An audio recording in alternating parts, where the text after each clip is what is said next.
Good morning students. पिछली कक्षा में हम बीए सेकेंड ईयर में आपकी सेकेंड यूनिट पढ़ रहे थे और सेकेंड यूनिट में चल रहा था आपका जापान का संविधान।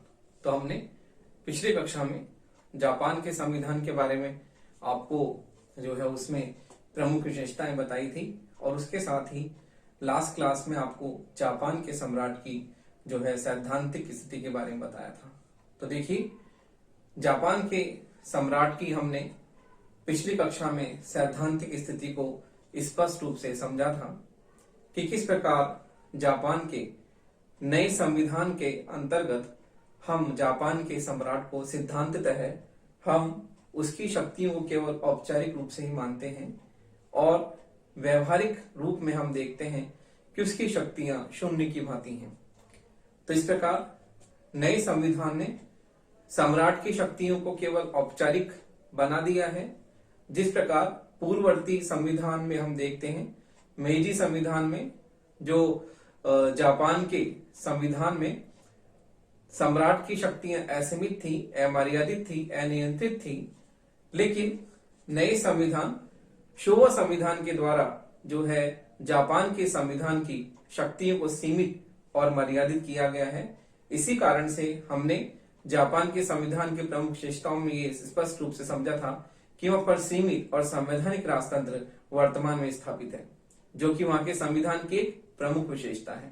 तो देखिए, इस प्रकार से हम सिद्धांत रूप में सम्राट की शक्तियां हमने पिछली कक्षा में कार्यपालिका, व्यवस्थापिका, न्यायपालिका, अन्य उसकी शक्तियों के बारे में हमने पढ़ा था कि किस प्रकार से उसे इस क्षेत्र में जो है शक्तियां प्रदान की गई हैं। लेकिन हम सिद्धांत रूप में देखते हैं कि उसकी शक्तियां केवल औपचारिक मात्र ही है, व्यवहार में उसकी स्थितियां बिल्कुल शून्य है और उसे कोई वास्तविक स्थिति प्राप्त नहीं है। तो इस प्रकार हम देखते हैं कि जापान के नए संविधान के अंतर्गत सम्राट की शक्तियों को सीमित, मर्यादित किया गया है। इसीलिए वहां पर संवैधानिक और सीमित राजतंत्र की स्थापना की गई है। तो इस प्रकार हम देखते हैं कि जो भी हमने सम्राट की जो है कार्य और शक्तियां जो हमने पढ़ी, देखिए नए संविधान के अंतर्गत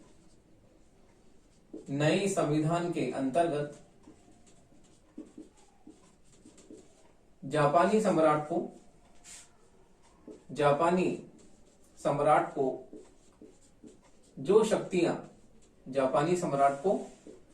जो शक्तियां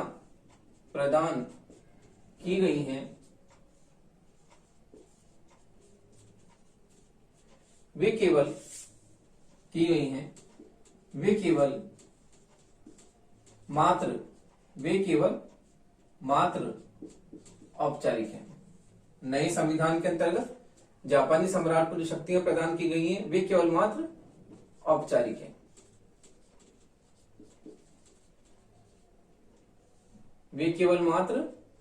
औपचारिक हैं। औपचारिक हैं, वास्तविक नहीं, वे केवल मात्र औपचारिक हैं, वास्तविक नहीं।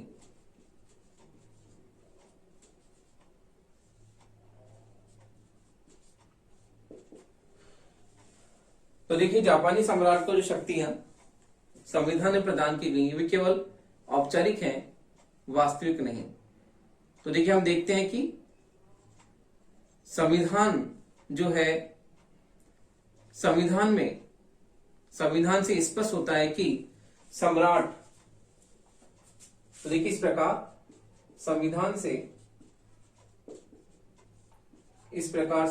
से यह स्पष्ट होता है, स्पष्ट होता है कि सम्राट वास्तविक अध्यक्ष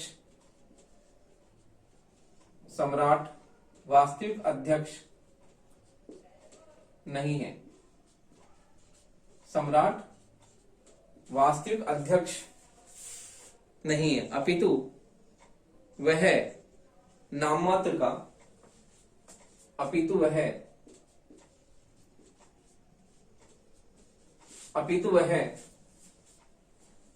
नाममात्र का अध्यक्ष है, नाममात्र का अध्यक्ष है। अपितु वह नाममात्र का अध्यक्ष है। अपितु वह नाममात्र का अध्यक्ष है। वह राज्य करता है, वह राज्य करता है, शासन नहीं। वह राज्य करता है, शासन नहीं। तो देखिए इस प्रकार से हम देखते हैं कि सम्राट जो है उसे संविधान ने वास्तविक अध्यक्ष नहीं माना है, वो केवल औपचारिक रूप से अध्यक्ष है, क्योंकि सम्राट के नाम से कार्य किए जाते हैं। उसके पास में हस्ताक्षर की शक्ति है, जैसे कि हमने उसकी व्यवस्थापिका संबंधी शक्ति देखी, कार्यपालिका संबंधी शक्ति देखी, तो उसमें उसको हस्ताक्षर की प्रमुख शक्ति प्राप्त है। तो हम देखते हैं कि इस प्रकार से जापान के सम्राट को केवल औपचारिक रूप से ही जो है उसे शक्तियां प्राप्त हैं, औपचारिक अध्यक्ष है, वास्तविक अध्यक्ष नहीं है। वह केवल नाममात्र का अध्यक्ष है, वास्तविक अध्यक्ष नहीं है। तो इस प्रकार वह केवल राज्य करता है और शासन नहीं करता। तो इस प्रकार हम देखते हैं कि जापान का जो सम्राट है वो केवल औपचारिक शक्तियों का ही प्रयोग करता है और उसको शासन में वास्तविक कोई शक्तियां प्राप्त नहीं है। तो इस प्रकार हम ये कह सकते हैं कि जापान का सम्राट केवल राज्य करता है, शासन नहीं करता। तो देखिए इस प्रकार से हम देखते हैं कि शासन की,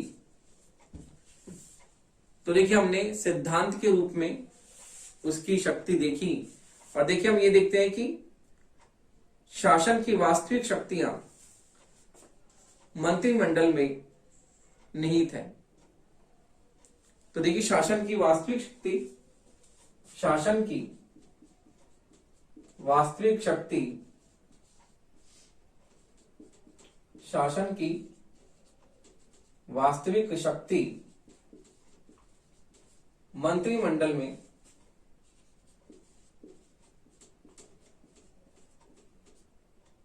शासन की वास्तविक शक्ति मंत्रिमंडल में निहित है। शासन की वास्तविक शक्ति मंत्रिमंडल में निहित है। अतः व्यवहार में सम्राट, अतः व्यवहार में, अतः व्यवहार में सम्राट वैसा ही आचरण, सम्राट वैसा ही आचरण करता है, सम्राट वैसा ही आचरण करता है जैसा कि, सम्राट वैसा ही आचरण करता है जैसा कि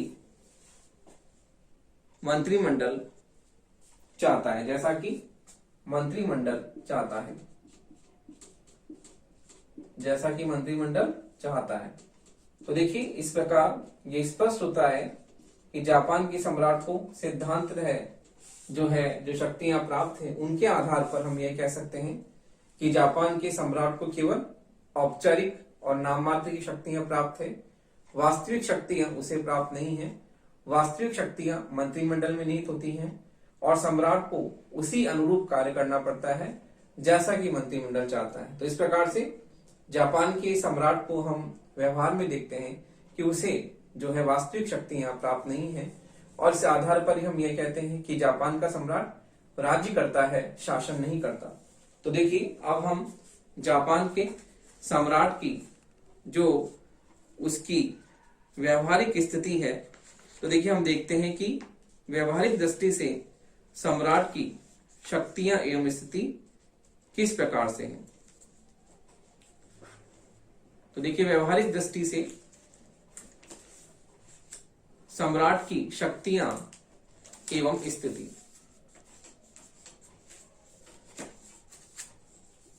तो देखिए व्यवहारिक दृष्टि से सम्राट की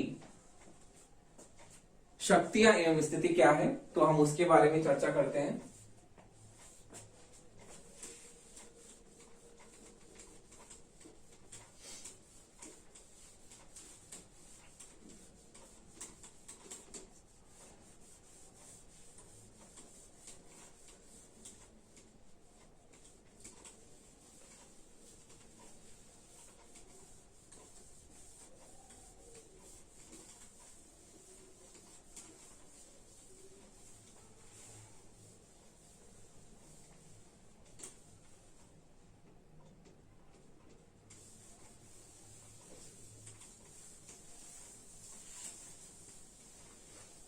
देखिए व्यवहारिक दृष्टि से सम्राट की शक्तियां एवं स्थिति। तो देखिए व्यवहारिक दृष्टि से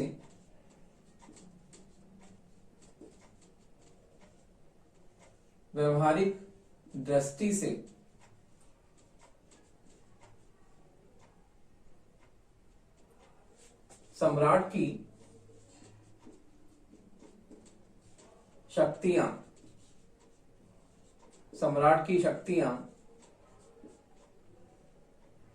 एवं स्थिति।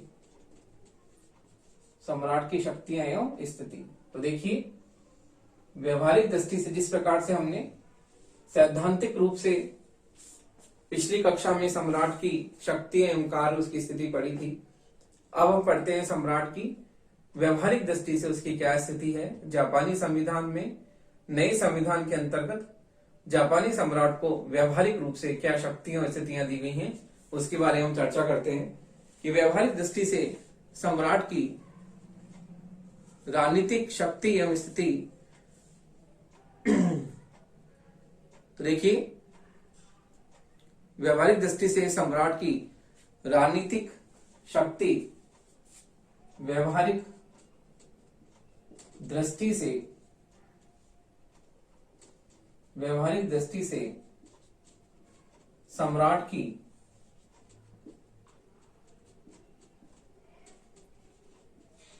वास्तविक व्यवहारिक दृष्टि से सम्राट की वास्तविक शक्तियां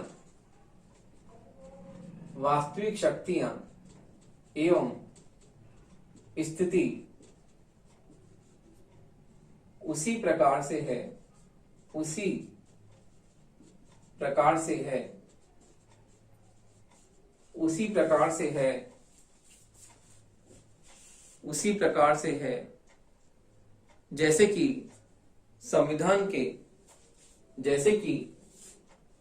जैसा कि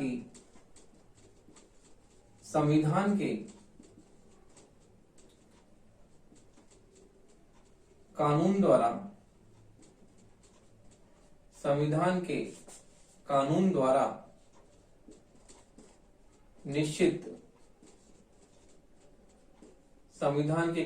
निश्चित की गई है। जैसा कि संविधान के कानून द्वारा निश्चित की गई है। तो देखिए जापान की वर्तमान संविधान में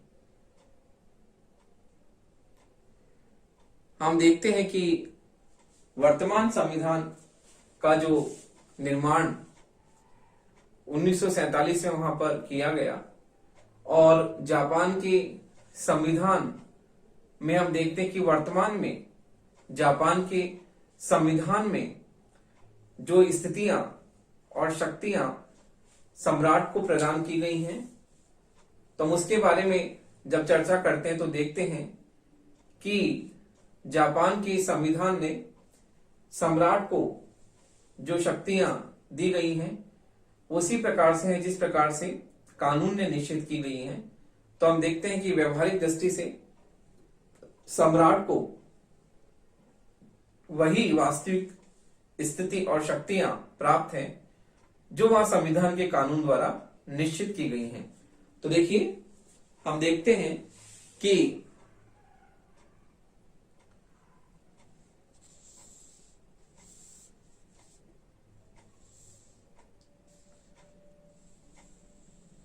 हम ये देखते हैं कि जापान के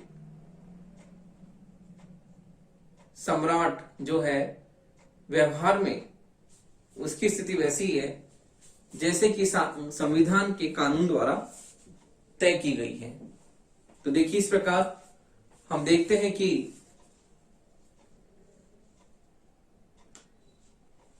यद्यपि राजनीतिक दृष्टि से यद्यपि राजनीतिक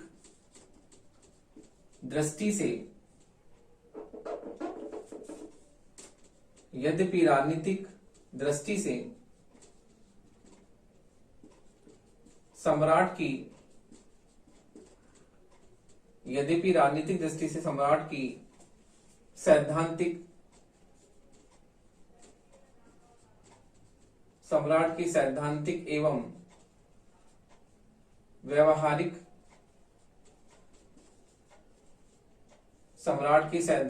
एवं व्यवहारिक शक्ति एवं स्थिति में, व्यवहारिक शक्ति एवं स्थिति में कोई स्पष्ट अंतर दिखाई नहीं देता है, कोई स्पष्ट अंतर दिखाई नहीं देता है। लेकिन फिर भी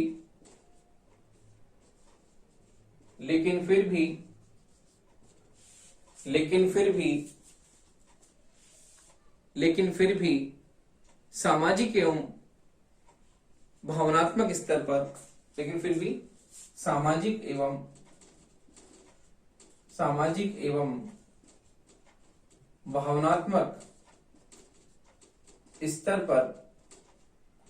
सामाजिक एवं भावनात्मक स्तर पर सम्राट की शक्ति एवं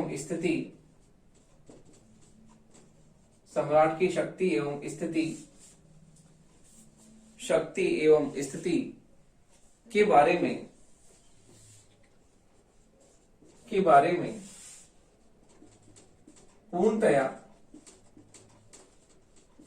पूर्णतया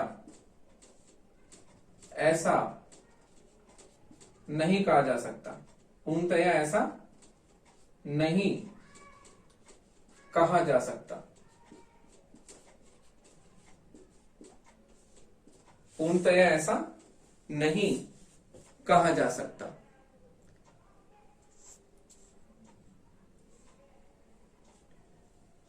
यह सत्य है कि सैद्धांतिक दृष्टि से यह सत्य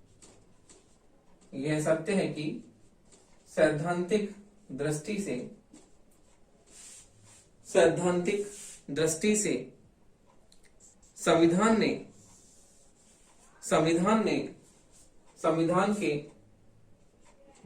संविधान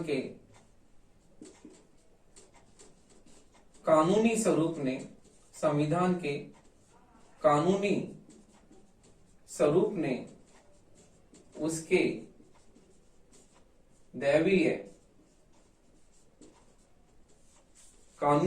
ने उसके दैवी स्वरूप का अंत कर दिया है, उसके दैवीय स्वरूप का अंत कर दिया है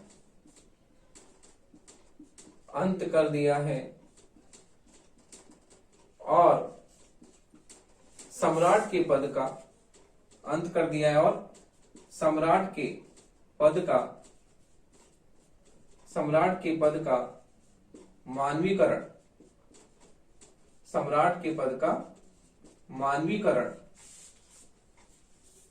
मानवीकरण कर दिया है, सम्राट के पद का मानवीकरण कर दिया है। लेकिन फिर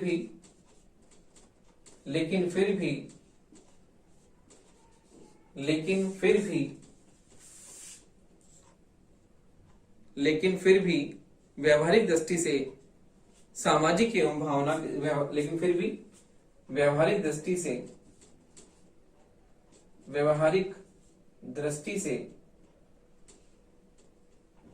व्यावहारिक दृष्टि से सामाजिक एवं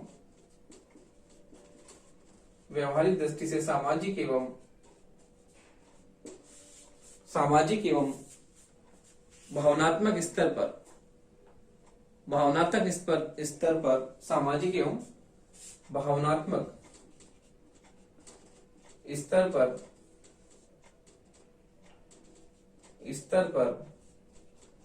सम्राट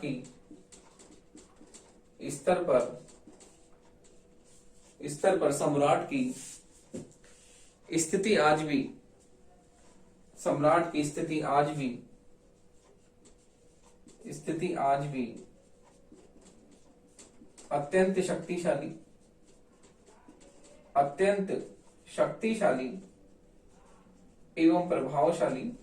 अत्यंत शक्तिशाली एवं प्रभावशाली है। शक्तिशाली एवं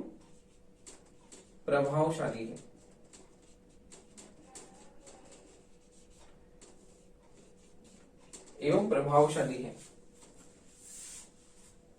वस्तुतः इसका प्रमुख कारण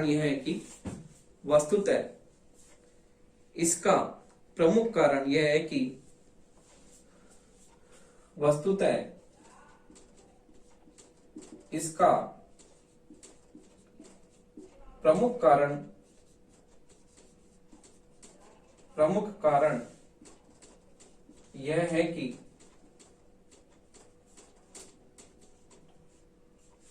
है कि जनता की सम्राट के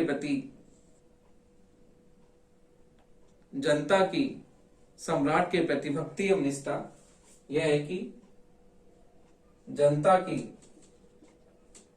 सम्राट के प्रति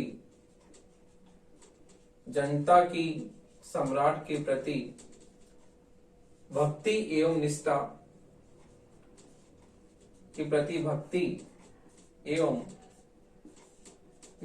का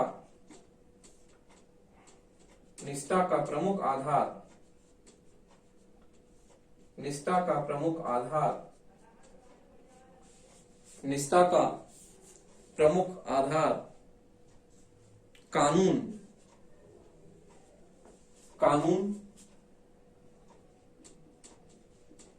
या ब्रैकेट में राजभय, कानून नहीं है, अपितु इससे भिन्न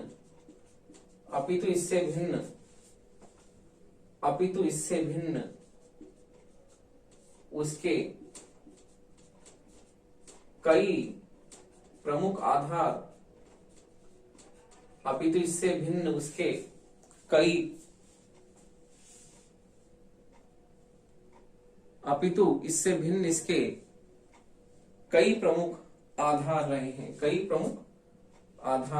रहे हैं।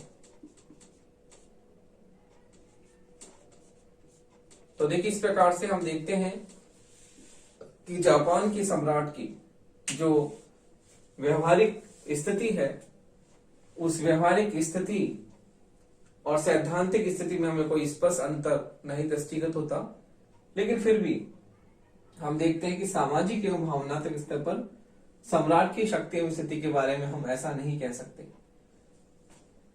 यह बिल्कुल सत्य है कि संविधान ने जो सम्राट का दैवी स्वरूप था, उसकी शक्ति स्थिति का आधार दैवी था, उस दैवी आधार को जो है संविधान ने उसके पद का मानवीकरण कर दिया है कि सम्राट को दैवीय शक्ति से युक्त माना जाता था, और नए संविधान ने सम्राट की दैवी शक्ति को उसका मानवीकरण कर दिया है।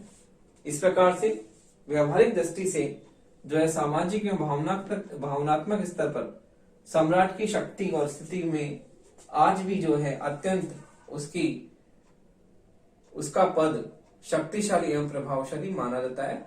जैसे कि ब्रिटेन में भी रानी का ताज का जो शासन है, उसको बहुत ही संपूर्ण विश्व में सम्मान के साथ में देखा जाता है। इसी प्रकार से जापान की सम्राट की भी जो वास्तविक स्थिति जो हम देखते हैं कि संविधान ने उसके पद को, उसकी शक्तियों को सीमित कर दिया है, लेकिन फिर भी उसके पद का मानवीकरण होने के बाद भी उसका प्रभाव जो है आज भी अत्यंत शक्तिशाली और प्रभावशाली जो है उसका पद है।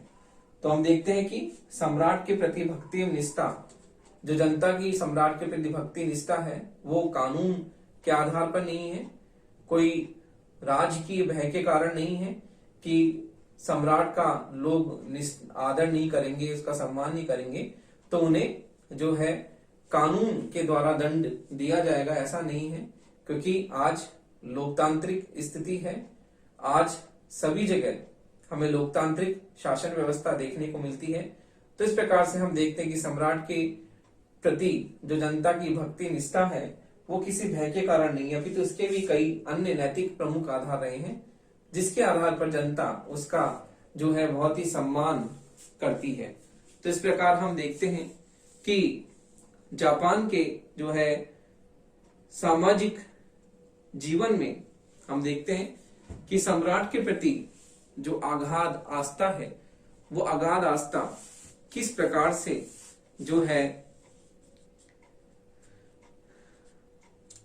जनता के प्रति निष्ठा होने के कारण है। तो देखिए हम देखते हैं कि जापान के सम्राट के प्रति जनता का जो सम्मान भक्ति निष्ठा है वो निष्ठा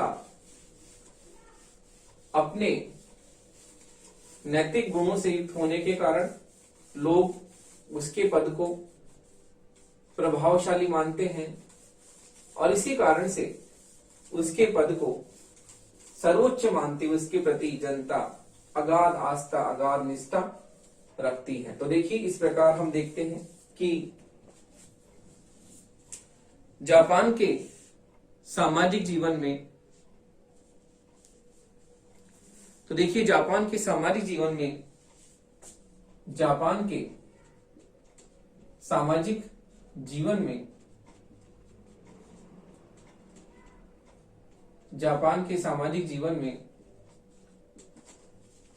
जीवन में सम्राट के शक्तिशाली होने का, सम्राट के शक्तिशाली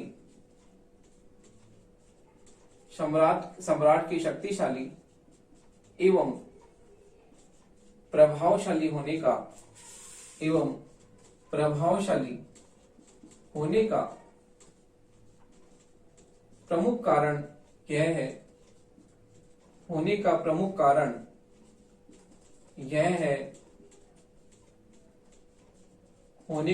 कारण यह है कि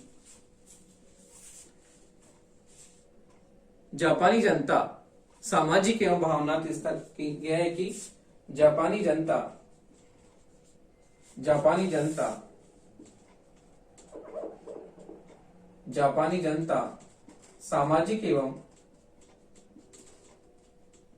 सामाजिक एवं भावनात्मक स्तर पर, जापानी जनता सामाजिक एवं भावनात्मक स्तर पर सम्राट के प्रति, भावनात्मक स्तर पर सम्राट के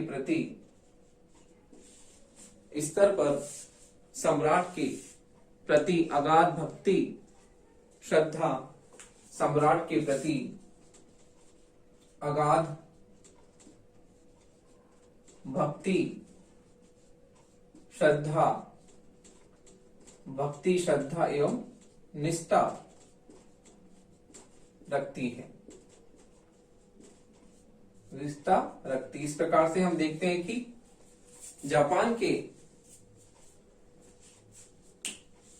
संविधान ने उसकी शक्तियों को सीमित कर दिया है, उसके बावजूद भी जापानी जनता जो है सम्राट के शक्तिशाली एवं प्रभावशाली उसके होने का प्रमुख कारण यह है कि जापानी जनता सामाजिक एवं भावनात्मक स्तर पर सम्राट के प्रति अगाध भक्ति श्रद्धा एवं निष्ठा रखती है। तो इस प्रकार से हम देखते हैं कि हमने सम्राट की सैद्धांतिक और व्यवहारिक स्थिति का हमने मूल्यांकन किया। तो इस प्रकार हम देखते हैं कि जापानी संविधान ने जो है निष्कर्ष रूप में ये कह सकते हैं कि जापानी संविधान ने उसकी सम्राट की शक्तियों को सीमित कर दिया है, मर्यादित कर दिया है, संवैधानिक राजतंत्र है, लेकिन उसके बावजूद भी जापानी जनता जो उसके प्रति अगाध भक्ति निष्ठा एवं श्रद्धा रखती है तो इस प्रकार हम देखते हैं कि आज भी वर्तमान में भी सम्राट का पद जो है जापान में अत्यंत शक्तिशाली एवं प्रभावशाली है।